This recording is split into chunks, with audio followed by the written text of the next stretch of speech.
What's going on, SixPackAbs.com? It's Thomas DeLauer, your lead nutritionist and creator of the science-based six-pack, world-famous intermittent fasting program, which you can find down in the description below. All right, today I'm talking about foods that legitimately, scientifically decrease your testosterone levels. I'm not talking about basic bro science stuff that everyone's gonna say kills your testosterone levels. I'm talking about true legitimate stuff with some real science. Now, normally I'm talking about how intermittent fasting is going to improve your testosterone levels, but today I wanna talk about foods that kill it. First off, I want to start with flax, and you're probably thinking I'm crazy because flax seeds are touted as a very healthy food.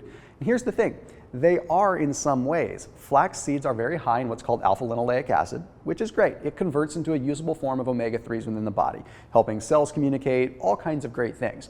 But here's the thing, for men, those flax seeds are not too good because they're very high in what are called lignans. In fact, flax seeds have 800 times the amount of lignans of any other food that is out there. Now, it's not important what lignans ultimately do as far as the plant is concerned, but what they do as far as your testosterone is concerned is pretty interesting. They stop or dramatically slow down the conversion of testosterone into its usable form known as DHT, dihydrotestosterone. This is very important. If we don't convert into dihydrotestosterone, we never get the usable form that's going to actually allow us to build muscle, keep our metabolism elevated, and elevate the sex drive that we truly want when we have our testosterone levels up. The other thing that these lignans do is they elevate something known as sex hormone binding globulin. You see, when you have testosterone in the body, it's floating around through the bloodstream, but some of it gets bound up through this sex hormone binding globulin. It binds to testosterone and holds it into the sex hormone category, which means you have less free available testosterone to go out and do cool things like build muscle and burn fat. In fact, there was even a study I want to reference. So the Journal of Urology actually published an article that found that men that consumed 30 grams of flax for 30 days saw a 15% reduction in overall testosterone and a 20% reduction in usable free testosterone.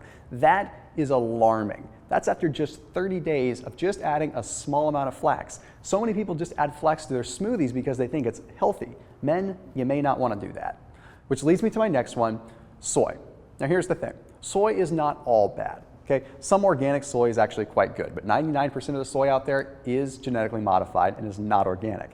Soy for women is an entirely different ballgame than soy for men. Soy contains something known as isoflavones, and these isoflavones kill our testosterone levels and enhance our estrogen levels. You see, they activate estrogen receptors in the body, which means that the body's going to take on more estrogen and thereby decrease androgen receptor activity, making it harder to actually get the male benefits from testosterone that we truly want.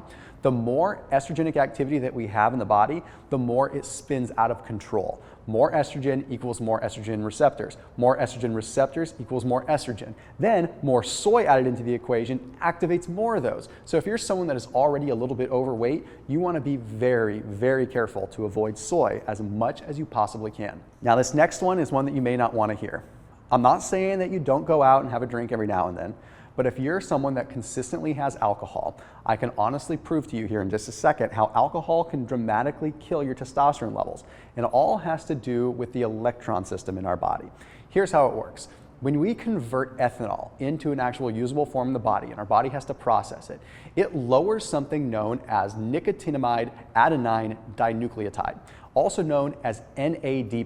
Maybe you've seen that before, just NAD with a little plus sign. Okay, what this NAD+ does is it donates an electron to given situations in the body.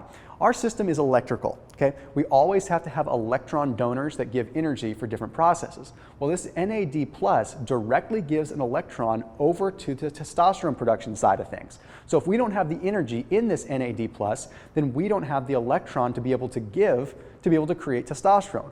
Therefore, we stop our testosterone production right in its tracks. Now, additionally, we also find that alcohol oxidizes the Latex cells. The Latex cells are down in our testes that actually take the communication from the brain and convert it into an actual bioavailable testosterone. So when those cells are oxidized, it means they're not doing their job well. So we're not converting the energy that's sending a signal from the brain down to our testes into that usable form. So there you have it. There are 3 scientifically proven ways to lower your testosterone levels. So unless you want smaller muscles, more body fat, and decreased libido, I highly suggest that you start weaning these foods out of your diet as much as you possibly can. As always, make sure you check out my intermittent fasting protocol if you like science, you like losing weight, and you like feeling good. I'll see you there, and I'll see you in the next video.